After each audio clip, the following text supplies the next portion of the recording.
Welcome to another edition of the apptrana podcast. Today we have with us Sanjay Nagamangalam, Sanjay for short. Sanjay has got experience over 2 decades building large-scale distributed software systems globally across many verticals of different sizes. He has got experience working in large desktop publishing and word processor company, a large e-commerce startup, his own startups, a security startup.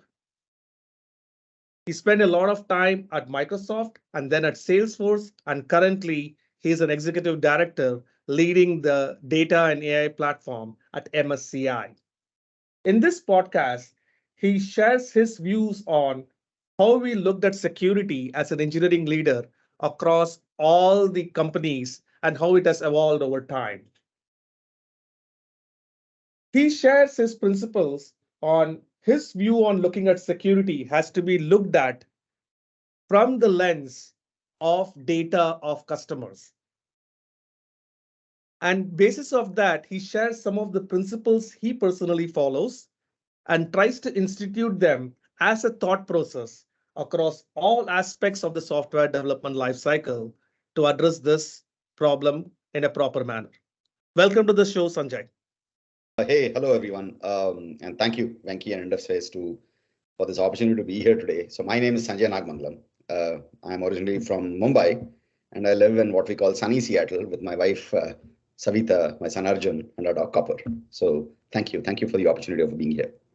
Yeah, I think I know you well, Sanjay, for a long time. But for the benefit of the millions and millions of people who are going to watch this podcast, and the super show podcast, apptrana podcast. Can you introduce yourself and tell a little bit more about your professional journey and what you do for a living?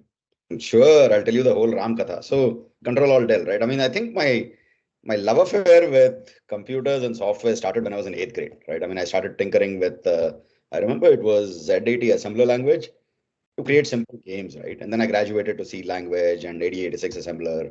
Then I started taking apart memory managers in MS-DOS and Windows to just see how they work. So then shortly after that, I co-founded a security startup company in Bangalore to bring some of my tinkering to life. And then shortly after, I moved to Canada to work in this company called Corel, where I eventually led the Corel WordPerfect and the Corel Ventura teams for multiple releases. Now, I think it was in the late 90s that I got bitten by the .com bug, like most of us, I guess. So moved to the Bay Area, SF Bay Area, to work at another startup. After a few years there, my wife and I kind of got fed up working, right? So we basically sold everything we had. And we took a year off to backpack our beautiful planet. So, I mean, we backpacked for a year, lived in youth hostels, experienced local culture in Australia, New Zealand, Bali, Egypt, that kind of stuff. Turns out it was cheaper to backpack than pay rent in San Francisco. Trust me, even today. Yeah. Then in 2003, money started running out. Plus, my dad was giving me dirty looks, right? So I kind of behaved a responsible adult and applied to a job at Microsoft. My dream come, right? Ever since school. They did like this grueling interview, made me an offer. We've been in Seattle ever since. So at Microsoft, I mean, I led the teams responsible for SQL Server Management Studio, SQL Server Data Tools and Visual Studio, SQL PowerShell. I remember ADO.NET Entity Framework, all of the connectivity drivers, .NET, Java, Python, for SQL Server and Azure SQL Database, and the entire DevOps toolchain, including things like Visual Studio Code and what is now called Azure Data Studio. Looking back, I feel really fortunate that I was at Microsoft during a truly transformational period, right? I mean, Microsoft at the time was at the start of our cloud journey and we're still learning about growth mindsets, believe it or not. Satya was, so I saw before Satya and an after Satya period. So Azure Database, for example, taught me a ton about creating and operating paas services at massive scale. We birthed SQL Server on Linux and containers such as Docker and Kubernetes for the first time. And help capture lost developer mindshare with tools for developers that ran on Linux and Mac OS and Windows, Visual Studio Code, Azure Data Studio, and all this. First time in the history of Microsoft. We'd never done it before. Now, I had a lot of fun building platform, PaaS services, and I wanted to learn more about SaaS. So in 2017, I think it was, I switched domains. I went to Salesforce to learn more about the CRM space. And Salesforce, I led a team that built essentially built a secure, compliant, massively scalable distributed data platform for one of their clouds called Marketing Cloud. And my team was responsible for managing the lifecycle of all customer data from birth to archival.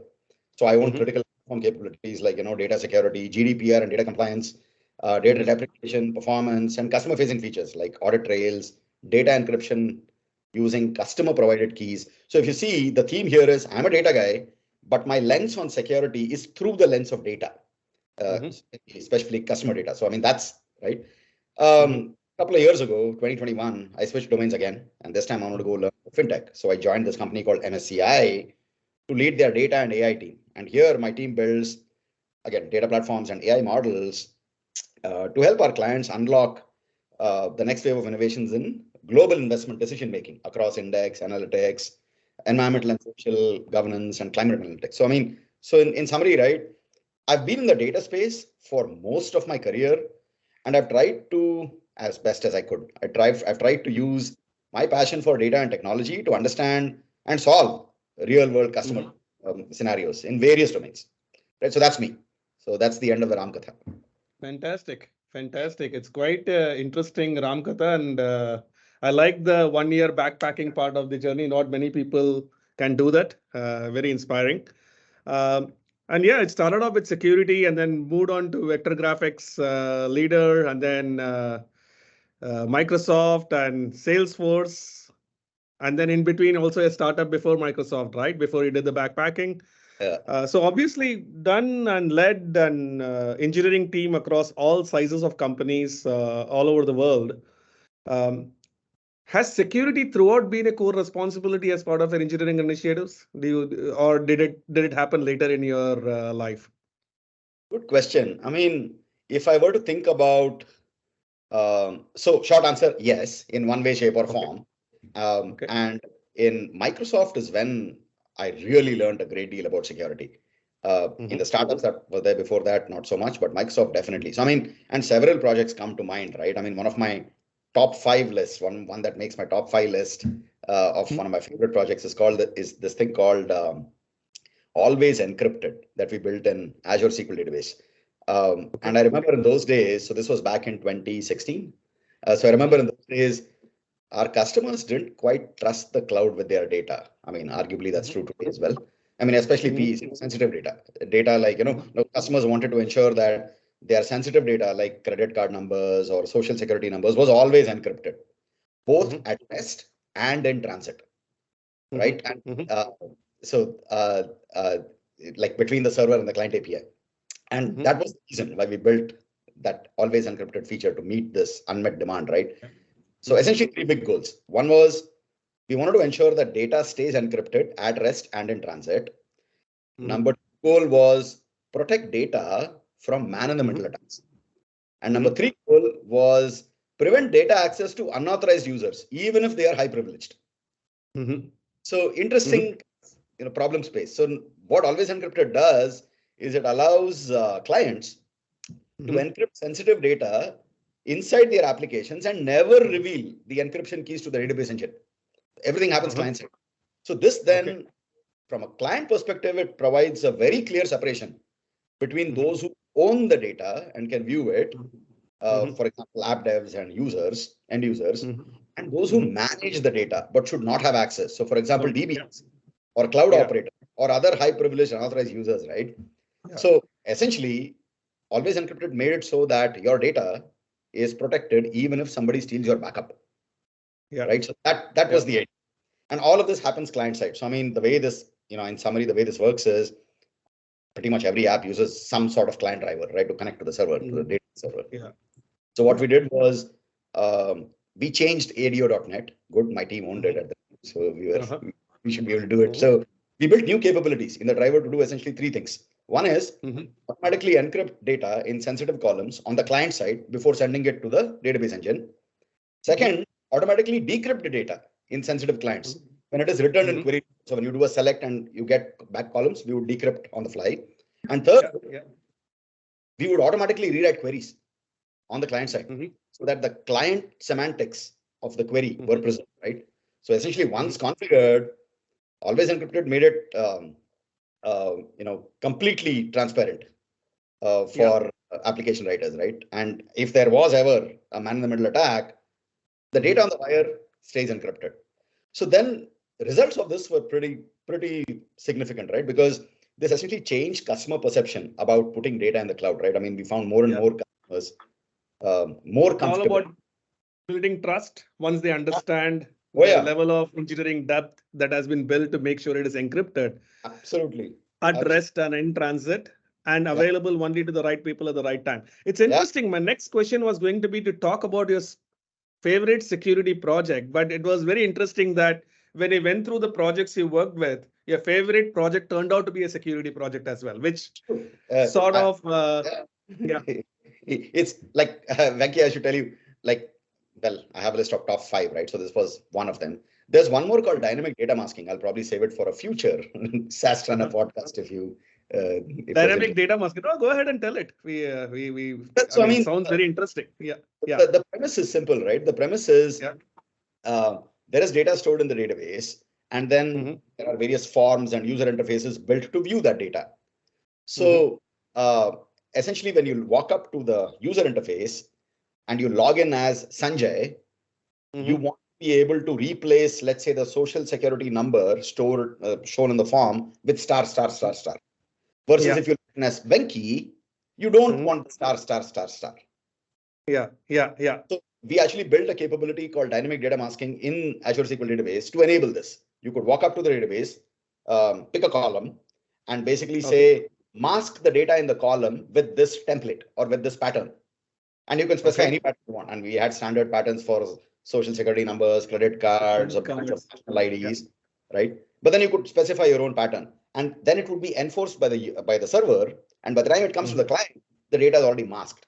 And it's, again, based on RBAC, right? So depending on who logs in and who has permission to see that, you'll either see the data or not see the data. So typical scenario for this was, let's say Venky, Venky is entering some data. Sanjay peeks over Venky's shoulder to see credit card numbers. Well, guess what? That's not possible anymore, right? So, and it was a built-in feature. So it was interesting, very interesting. I find it very, SQL Server is certainly one of the top databases. And was it Building 35 that all this was done in? I've been through the Microsoft. That's true.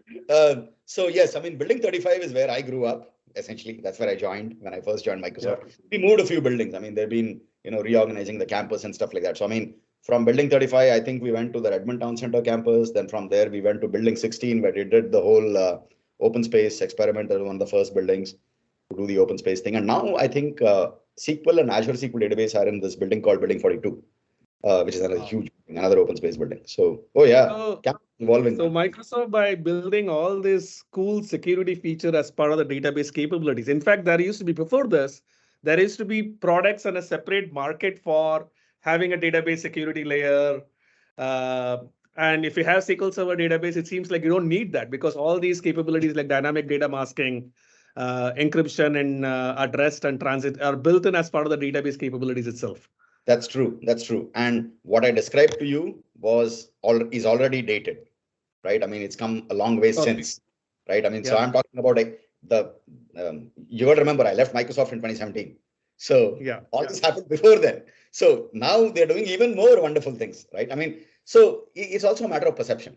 At the end of the day, the more built-in out-of-the-box capabilities that a cloud service vendor can offer their customers, it's one less thing to worry about, right? From a cloud app builder kind of thing. Yes, I've got it done. I don't have to worry about the basics. So a lot of security problems in an ideal world with perfect developers and perfect engineers, which never exists. It's an utopian dream. There should not be any security problems with good secure coding practices, right? Sure.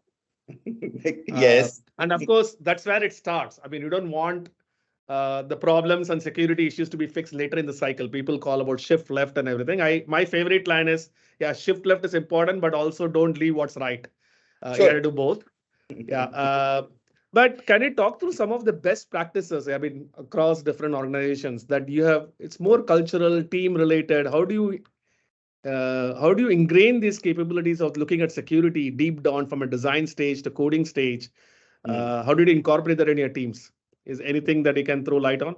So you made an awesome point actually, Venky, because I align with the philosophy that this is as much a people and culture thing as it is a process and technology thing. I mean, I think one of the key principles that I'd like to consider here is building secure software does not happen by accident, right? I mean, it requires a mindset change across people, process, and technology.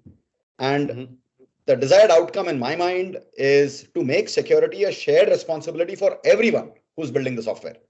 I mean, after all, why are we doing all this? We are doing this to go sell the software to a customer, right? And we want to win the hearts and minds and trust of the customers. So we all have to believe in the same North Star thing, right? So, I mean, you find tons and tons of great books and articles on secure coding practices on the internet and on Amazon and whatnot.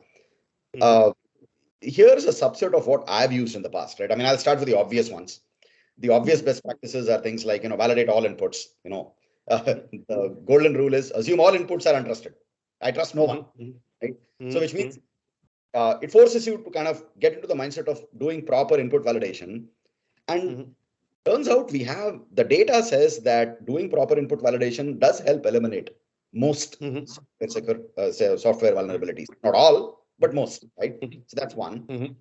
The second one that comes to mind as an obvious thing is like I refer to this as principle of least privilege, right? So adhere to that. So essentially, every process should execute with the minimum set of privileges necessary to complete the job, right? Any elevated permission is granted only by exception.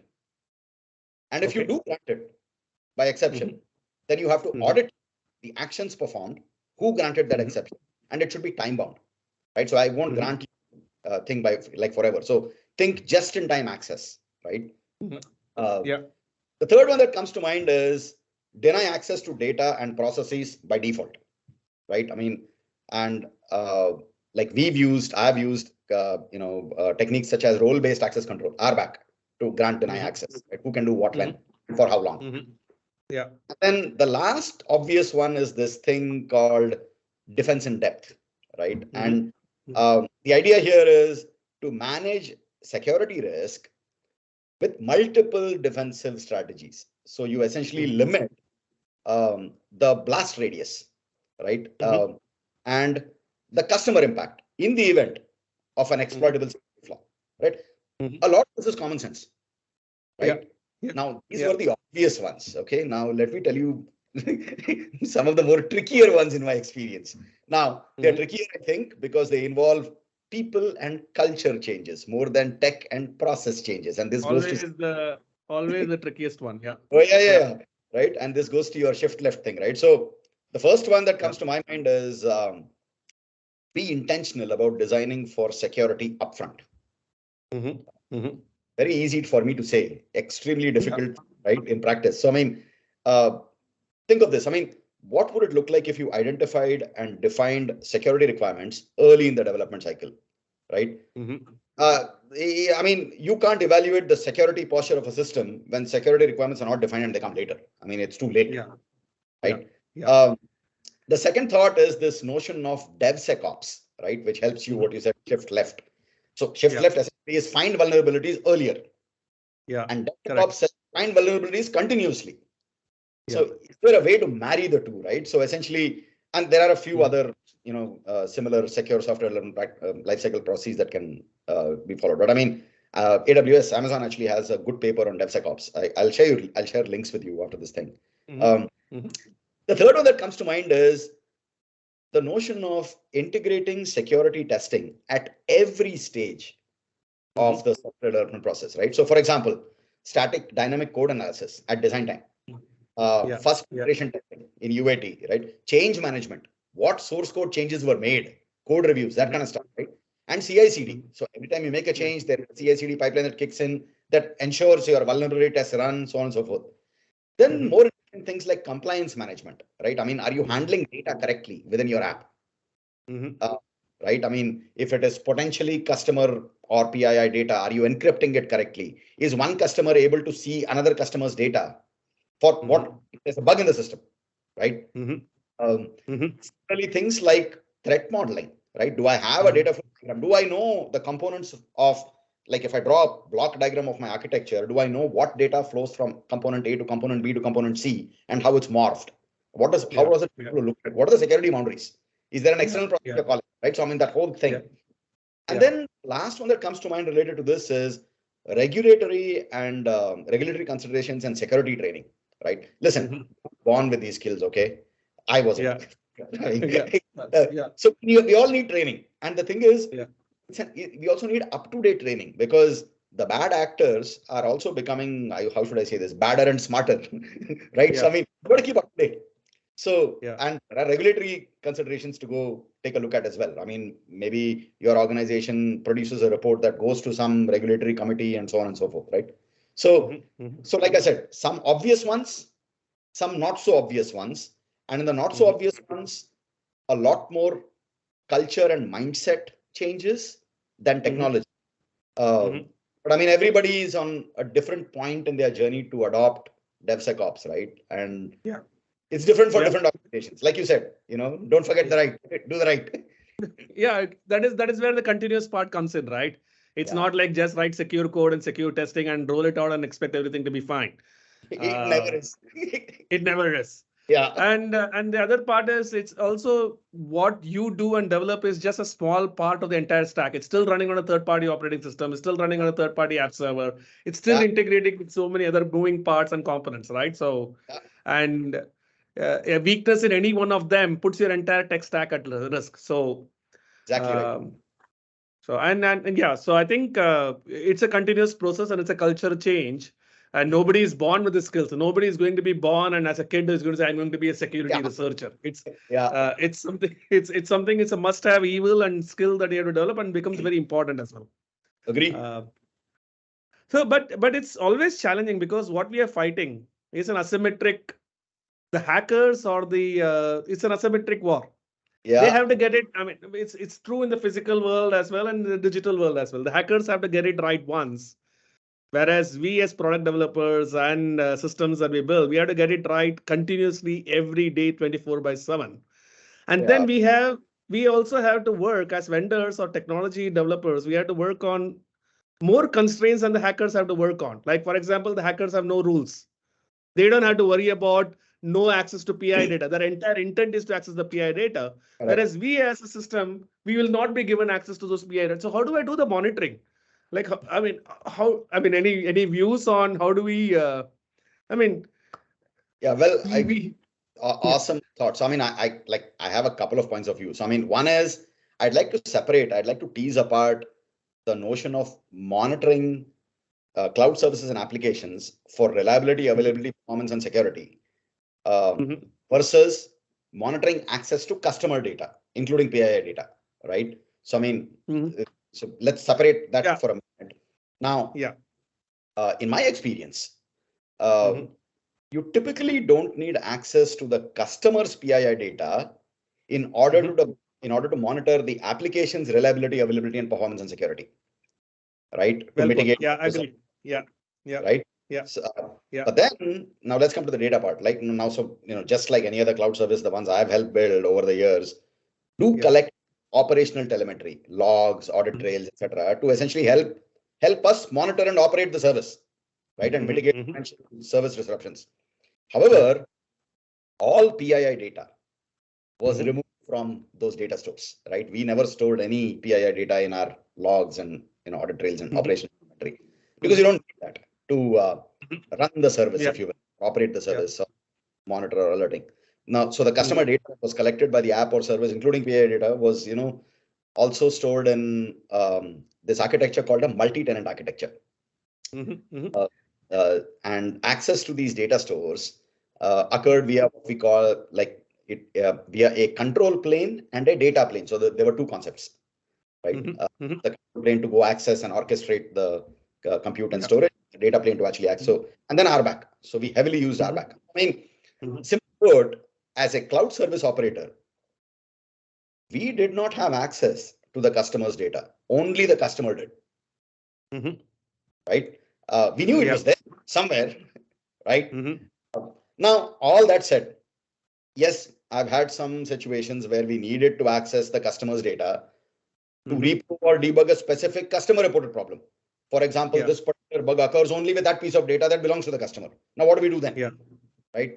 Now, this, like what I'm about to say, is not really an exhaustive list, but here are some examples of the overall approach that I've used in the past, right? So, number one, provide training to employees before they access any customer data, right? Including PI. So, for example, how to request and handle customer data, how to store customer data, how to transmit, share, and encrypt customer data, how and when to delete that customer data when you're done with it. So the first part is training. We're not born with this, so we need to learn this thing. Second, ensure customer transparency and communicate with them.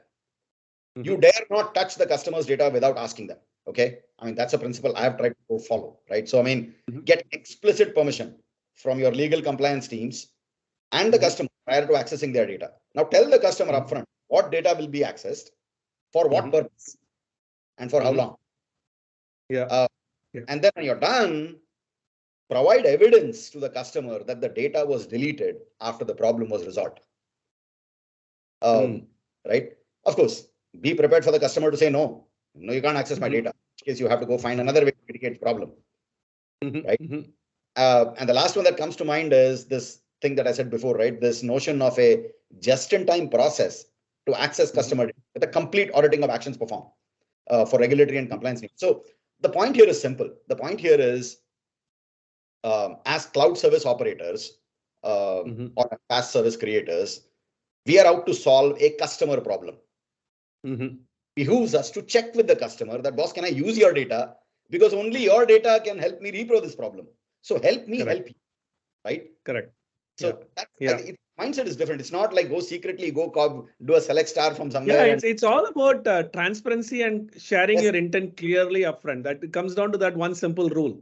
Exactly right. Customers love this. In my experience, customers love this level of transparency. Because guess what? This is new to them too. Right? Nobody ever asked them, hey boss, can I? They're just people like you and me working on a different set of environment, turning to be my customers, trying to sell to their customers. Right? So, So I mean, these are some examples, not an exhaustive list, but I mean, something that came to mind. It comes down to common sense. A lot of it comes down to common sense, but enforcing that common sense consistently day in and day out becomes a challenge that we as an organization has to solve. Process helps, right? Processes and checklists helps. And if there is a well-defined way to gain access to customer data and an org-wide well-defined way and how to handle it, then I think that helps. So So good. I'm going to jump to one question which is favorite to close to my heart. Full disclosure, I develop a web application firewall product, a cloud-based web application firewall. And basically what we do is we virtually patch and we fix things which should actually be done in the code most of the times, right? Of course, we also do a lot of things independent of application like DDoS attacks, bot attacks. Those are attacks that we have unique capabilities to block independent of your vulnerability. But a lot of it, including targeted DDoS attacks, you don't have to do volumetric. I exploit a vulnerability and bring a system down. That's also a kind of a DDoS, right? So if I replay back some of the earlier things you said, security by design, early in the cycle, secure coding practices, put all the training in place. If all of that is done, you really don't need a WAF because it's perfect, right? Because application is perfect, it is patching itself. But the reality is it's never perfect. There are many moving parts, and a WAF becomes a life savior to meet compliance needs. It's like a virtual patch. The analogy I gave is it's like a sealant on a flat tire. The right place to fix it is you go and fix it and get the puncture removed, but you still need a sealant to go to the place, right? It also is needed to be a layer of defense to understand analytics, hacker related. It's not just about vulnerability, hacker intent, where are they coming from, and a lot of things. So that's my view, but I can keep talking about it, but I want to understand your view, especially as such a strong technologist. Do you think WAF and WAP play a role as part of application hardening, and how do you look at it? They do, right? I mean, in short summary, they do. So I mean, before I go there, right? So my point of view is WAF and WAP are necessary but not sufficient. That's my point of view, and I'll tell you why. Okay, I'll tell you why. So consider this, right? Consider your home has a door; it's protected by one lock. Okay. All that the bad actor needs to do is to break that one lock and enter your home. In contrast, this notion of defense in depth says I can leverage multiple security measures to protect you. For example, you could put two locks. You could install a security system that turns on when nobody's home. You could leave my dog Copper at home that he'll bark, right? I mean, you could do multiple things, but they're different things. Goal is the same, to prevent the thief from coming, right? So the thinking is, if one line of defense is compromised, additional layers exist as a backup to ensure that threats are stopped. Now, with that as the backdrop, right? And that's why I said, right, you know, my point of view is WAF and WAP are necessary but not sufficient. So WAP as defined by the PCI Security Standards Council basically says it's a security policy enforcement point positioned between a web application and a client endpoint. There will almost always be a need for that, right? We need something in the, you got it. In contrast, when you talk about WAP, it does that plus APIs. Okay. Correct. So now, boss, everyone and their uncle is standing up a website, right? A web service with an API service. It was so easy to do. I mean, all the clouds are made it so easy to do. But not all of them have the people, process, technology skills to protect against attacks from bad actors. Correct. Not all of them will know SQL injection. Not all of them will know cross-site scripting or bots attacking or DDoS, right? And I think that's where, that's the sweet spot for things like WAF and WAP, right? Now, so this brings me back to the thing about, I think of WAF and WAP as tools that organizations should use in addition to, but not instead of, embracing Absolutely. I completely, right? It's not a replacement to hiding your inefficiencies. It's another layer of defense. And I like your analogy that you said. Yeah, right. And so consider this now, right? Today, both WAP and WAF have basically become commodity. All three public clouds offer it out of the box, right? Azure, GCP, and AWS. Sure, yours. That's one of the best things. That's one of the best things the public cloud did, because they give it a check mark, increase adoption, to make specialized players like us thrive as well. Right. And the second observation there is, as organizations take their own time to embrace DevSecOps and shifting left and whatnot, there will continue to be instances of zero-day exploits, right? That will need immediate mitigation. That's not going away. I mean, that's still there, right? So then the question is, like, if you look at the WAF and WAP space, how do those solutions differentiate going forward, right? I mean, one, of course, is you will go mitigate service disruptions. Awesome. You reduce TCO, you'll increase my efficiency. Awesome. You will increase, the customer's overall security posture for business needs. Awesome. But now generative AI and large language models are here. They've arrived, right? And we've already seen examples of malicious hackers using ChatGPT to generate malware. You know what they do?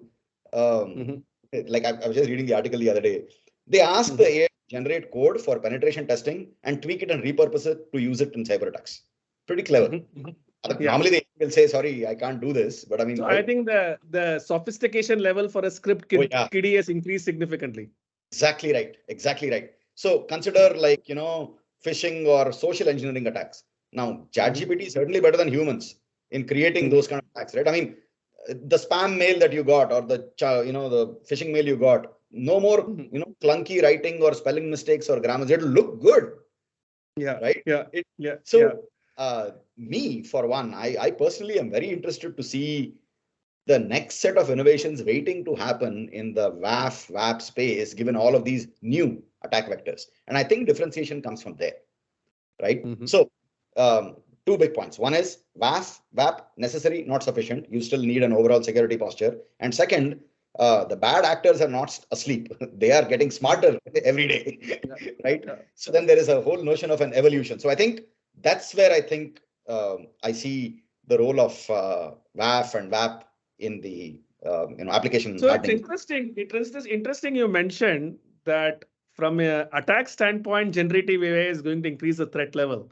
But do you see generative AI also playing a role to further increase the sophistication and the learning on the defense side of things of the game? Short answer, yes. But you got to realize this is all still hot off the press. It's still too early. I mean, so I'm sure you folks will do some wonderful things with it, right? But that said, yeah, short answer, yes. So, but the point here, the underlying point here is it's already here, so you can't ignore it. Correct. Right? I mean, some customers, somebody will ask, "Hey, what are you going to do about this thing?" Okay, here's what you're doing about it. So I think that was my Uber point. Yeah, fair point. I think the interesting point you made is the vendors and the technologists should use those generative AI to also build better test cases and test their systems better, and then basis of which they build better defenses as well. Like one area we are seeing is we are using generative AI to generate those boilerplate codes of defenses, but we still need a human to test it out because we don't need false positives. It's catastrophic to have false positives in this area. Yeah, agree. It was wonderful, Sanjay. I mean, a lot of interesting points. I think we can probably catch up on this, and when we sync back up, if I come to the US, I'll meet you and we can discuss this for a longer time. But in the interest of time, any closing thoughts to